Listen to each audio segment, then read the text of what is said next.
आज आपण बघणार आहोत सोप्या साध्या पद्धतीत असं चविष्ट गावरान मटण. तर बाजारातून मटण आणलेले आहे, स्वच्छ पैकी धुवून घ्या. धुवून झाल्यानंतर थोडीशी हळद, थोडेसे मीठ, त्याचप्रमाणे थोडंसं अद्रक लसूण पेस्ट टाकणार आहोत आपण. 2 मिरच्या घेतल्या आहेत, त्या मिरच्याचे छोटे तुकडे करून टाकायचे आहेत. थोडासा लिंबू पिळायचा आणि त्यानंतर यांना एकजीव करून घेऊया. त्यानंतर आपण घेतले आहेत कांदे. कांदे घेऊया मस्तपैकी चिरून बारीक. गॅसवर कुकर ठेवलेला आहे, त्यामध्ये टाकूया तेल. मी राईचे तेल वापरले आहे, त्यामुळे कडकडीत असे गरम करून घेतले आहे. त्यामध्ये छोटी दालचिनी, 1 मसाला वेलची, 1 चक्री फूल, थोडासा कढीपत्ता टाकून घेतलेला आहे. बारीक चिरलेला कांदा यात आपण टाकून घेऊ. खडे मसाले तुम्ही तुमच्या आवडीनुसार ऍड करू शकता. कढीपत्त्याच्या ऐवजी तुम्ही तेजपत्ताही यूज करू शकता. मी कढीपत्ता यासाठी यूज केलेला आहे कारण फोडणी छान बसते. आता मटण जे मॅरिनेट केलेलं आहे ते आपण घेऊ कुकरमध्ये टाकू. कुकरमध्ये टाकून पूर्ण झालेलं आहे. त्यानंतर घेऊ थोडंसं हलवून. एकदा हलवून घेऊ. आपण पाणी गरम केलेलं आहे, ते गरम पाणी यामध्ये टाकून घेऊ.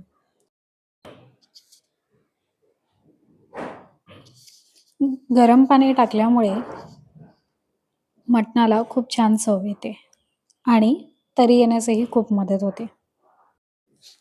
आता कुकरचं झाकण घेऊया लावून. मीडियम फ्लेमवर 3 शिट्ट्या घ्यायच्या आहेत आपल्याला. आता घेऊया मसाल्याची तयारी करायला, कारण मसाल्यातच सगळा खेळ आहे.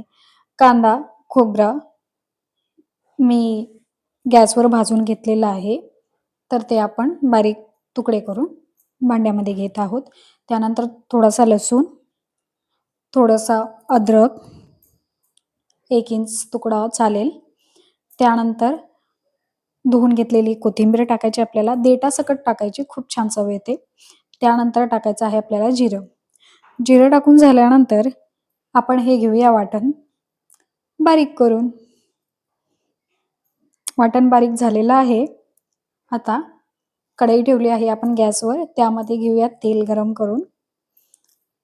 तेल गरम झाल्यानंतर यात घेऊ आपण आपलं वाटण केलेलं टाकून. वाटण खाली लागेल म्हणून घेऊया हलवून. मंद आचेवर थोडंसं वाटण घेऊया भाजून. आता करणार आहोत मसाले ऍड. तर त्यासाठी मी घेतले आहे घरगुती कांदा लसूण चटणी 2 चम्मच. त्यानंतर रेड चिली पावडर घेतली आहे अर्धा चम्मच, याने कलर खूप छान येतो. त्यानंतर थोडासा गरम मसाला अर्धा चम्मच.